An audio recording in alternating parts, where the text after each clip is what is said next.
Pasal 14 Undang-Undang BUMN yang lama, karena konteks kasus ini lama, yang paling bertanggung jawab pengelolaan ini semua adalah Menteri BUMN.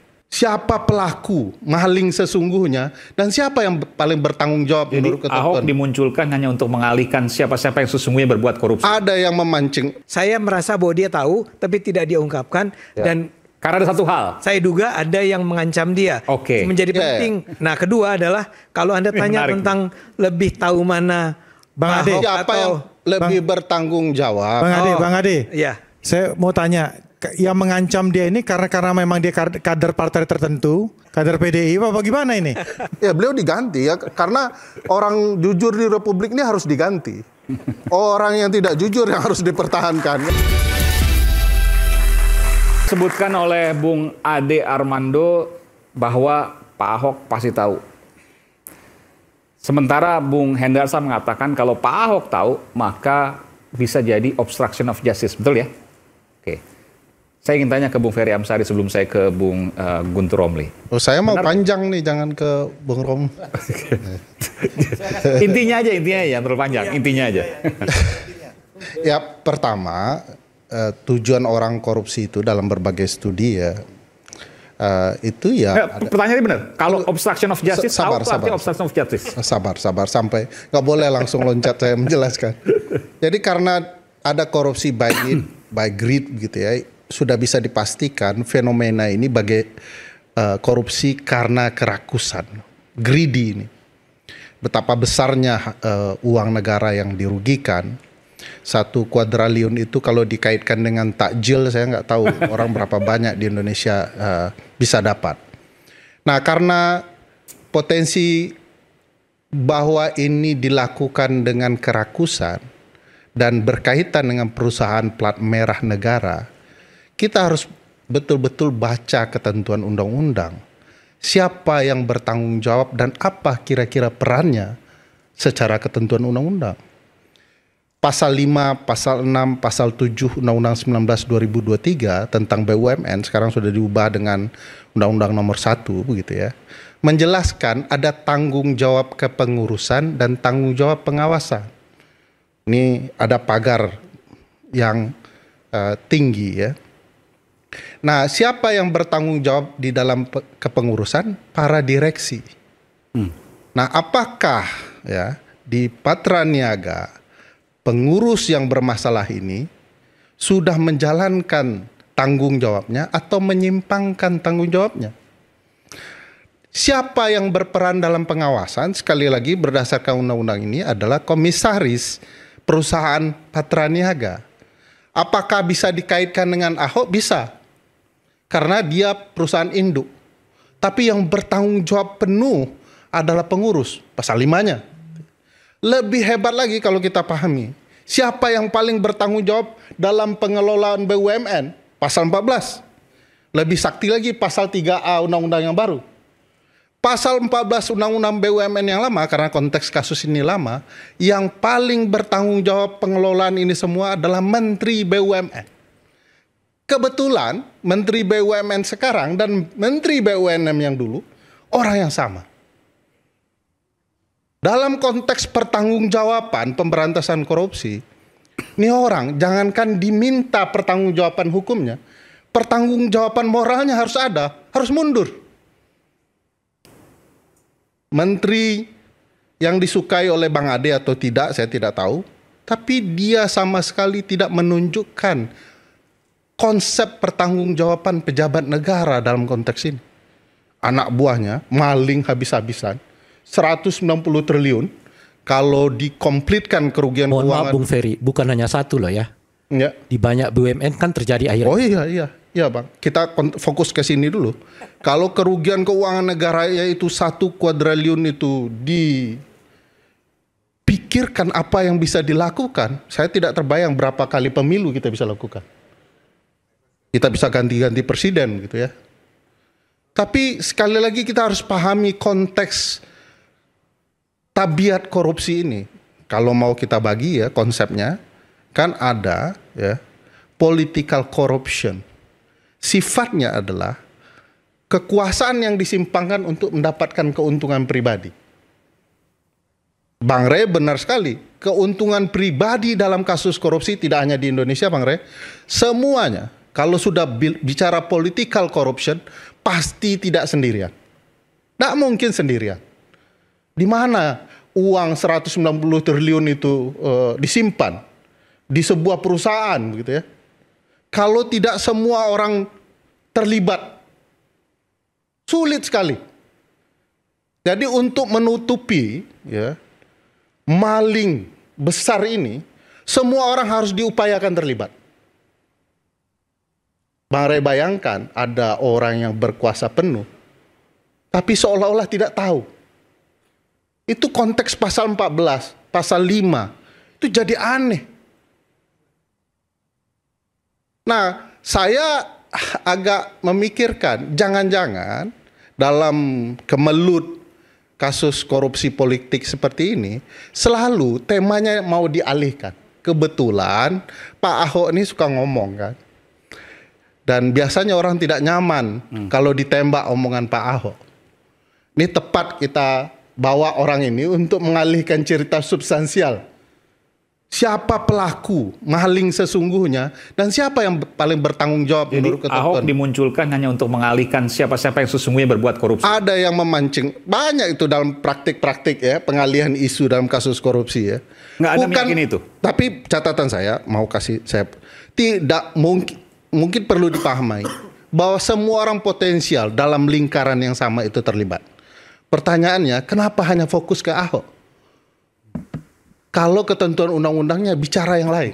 Saya sepakat saja Pak Ahok diperiksa yang memang harusnya diperiksa. Kan tidak mungkin orang bersuara tidak diperiksa.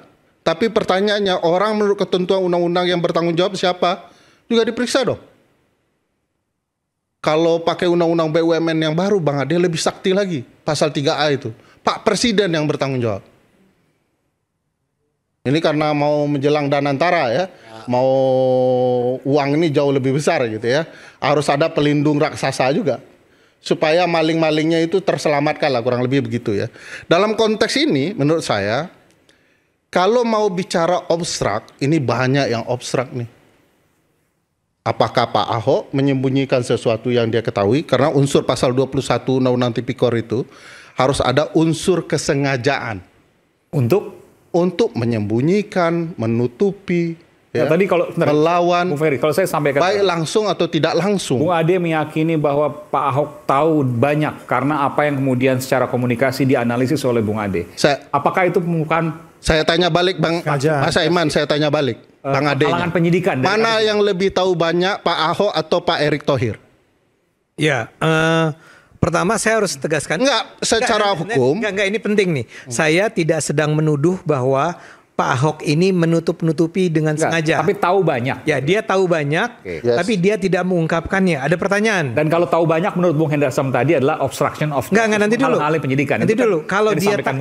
Kalau dia tahu banyak, tapi dia sebetulnya takut untuk mengungkapkannya, itu saya yakin bukan obstruction of justice kan? Ya kan? Karena kalau kan ada selalu niat jahat ya. Ya. Nah, kedua saya belum sampai sebenarnya Bang Ade sudah bantah. Tidak bantah. Saya mau bilang bahwa supaya jangan sampai ada orang menyangka bahwa saya itu menuduh Ahok menutup-nutupi kejahatan. Enggak, saya nggak bilang gitu ya. Saya merasa bahwa dia tahu tapi tidak dia ungkapkan dan karena ada satu hal. Saya duga ada yang mengancam dia. Menjadi penting. Nah, kedua adalah kalau Anda tanya tentang lebih tahu mana Bang Ade, siapa yang lebih bertanggung jawab? Bang Ade. Ya. Saya mau tanya, yang mengancam dia ini karena memang dia kader partai tertentu, kader PDI, apa gimana ini? Karena tunduk harus sama partainya. Ini namanya mulai diajak berspekulasi. Padahal saya sudah sampai ke obstrak nih. Saya nggak tahu. Ya. Jadi obstrak itu ya tentu saja ada unsur kesengajaan dengan niat tertentu ya, menyembunyikan. Itu ancaman hukuman berapa tahun? Menghalangi 3 tahunan. 3 tahun, oke. Tapi kalau nanti dilihat pasal obstrak di pasal 221 KUHP itu beda lagi itu ya. Bisa 12 tahun. Ya bisa kemana-mana. Ya. Luar biasa. Itu minimalnya ya.